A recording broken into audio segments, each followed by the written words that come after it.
સિદ્ધ સાધના YouTube channel પર તમારું સ્વાગત છે। અમારી ચેનલને સબસ્ક્રાઇબ કરીને બેલનું નિશાન દબાવો, જેથી અમારા નવા વિડીયોની અપડેટ સૌથી પહેલાં તમને મળે। જય શ્રી રામ મિત્રો। આજે હું તમને સદી માતાની સાધના અને મંત્ર આપવાનો છું। મિત્રો, ઘણા મિત્રોએ મને કમેન્ટ કરી હતી કે સદી માની સાધના આપો, તો આજે હું તમને સદી માનો મંત્ર અપલોડ કરી રહ્યો છું। તો વિડીયો મિત્રો અંત સુધી જોતા રહો।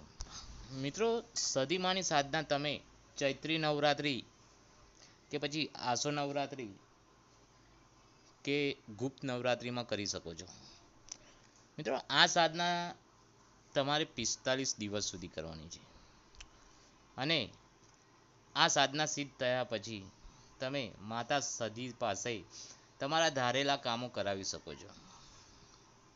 મિત્રો, મેં મારા દરેક વિડીયોમાં જણાવ્યું છે કે કોઈ પણ દેવી શક્તિ પાસે આપણે તેમના યોગ્ય કામ જ કરાવવા જોઈએ।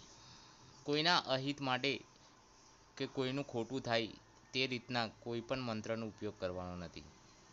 મિત્રો, પહેલાં હું તમને તેની વિધિ બતાવી દઉં, ત્યાર પછી તે મંત્ર આપીશ।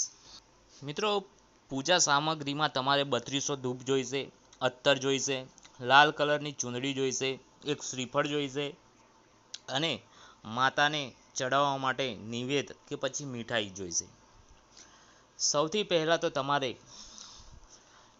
માતાજીને લાલ કલરની ચૂંદડી પહેરાવવી, ત્યાર પછી અત્તર છાંટવું, ત્યાર પછી માતાજીને 3200 ધૂપ આપવો અને ત્યાર પછી નિવેદમાં દૂધ ખીરની બનાવેલી નિવેદ કે પછી મીઠાઈનો ભોગ ચડાવવો અને માતાજીને એક શ્રીફળ વધેરવું અને સાધના ચાલુ કરવી।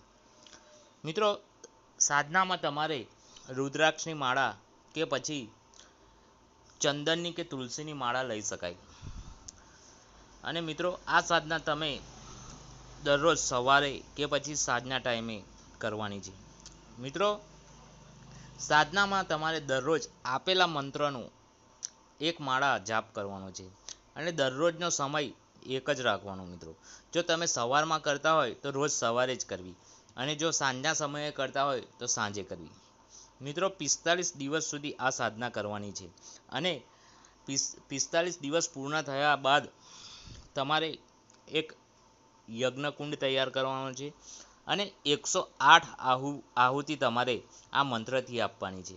સવા શેર ચોખા લઈને દૂધ નાખી તેની ખીર બનાવી અને આ ખીર બન્યા પછી તમારે 108 આહુતિ આપવાની છે અને આહુતિ આપતી વખતે તમારે આપેલા મંત્ર પણ બોલવાનો છે।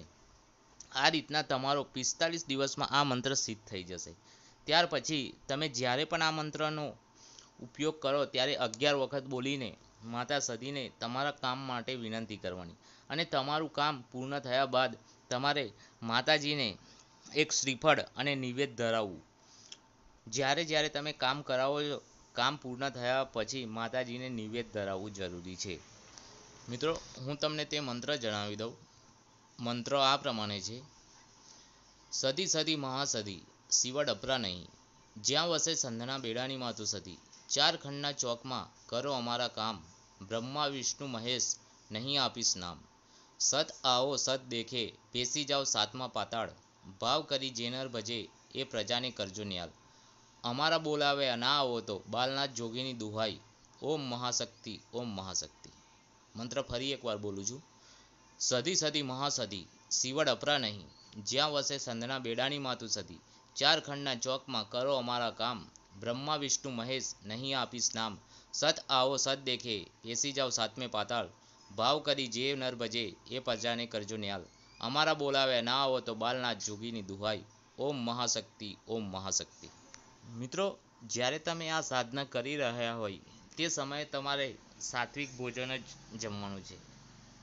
મટન, મચ્છી, દારૂ કે પછી ઈંડા તેવો તામસિક પ્રકારનો આહાર તમારે લેવાનો નથી। અને મિત્રો, આ સાધના જ્યાં સુધી ચાલે ત્યાં સુધી બને ત્યાં સુધી તમારે નીચે પથારી કરીને સૂવાનું છે અને એકલા સૂવાનું છે મિત્રો સાધના દરમિયાન તમને કોઈ પણ પ્રકારની અડચણ કે પછી કંઈ પણ ભય જેવું મહેસૂસ થાય તો તમારે ગભરાવાની જરૂર નથી અને શાંત મને શાંત ચિત્તે તમારે માતા સદીની સાધના કરતા જ રહેવાનું છે. આ રીતના તમારો મંત્ર સિદ્ધ થઈ જશે અને આ મંત્રના પ્રયોગથી તમારા હરેક કામ માતા સદી પૂર્ણ કરશે. મિત્રો જો તમને આ વિડીયો ગમ્યો હોય તો અમારા આ વિડીયોને લાઈક કરો અને કમેન્ટ કરો અને અમારી ચેનલને સબસ્ક્રાઈબ કરો, જેથી આવનારા તંત્ર મંત્ર સાધનાના વિડીયો તમારા સુધી સૌથી પહેલાં પહોંચી શકે. જય શ્રી રામ મિત્રો.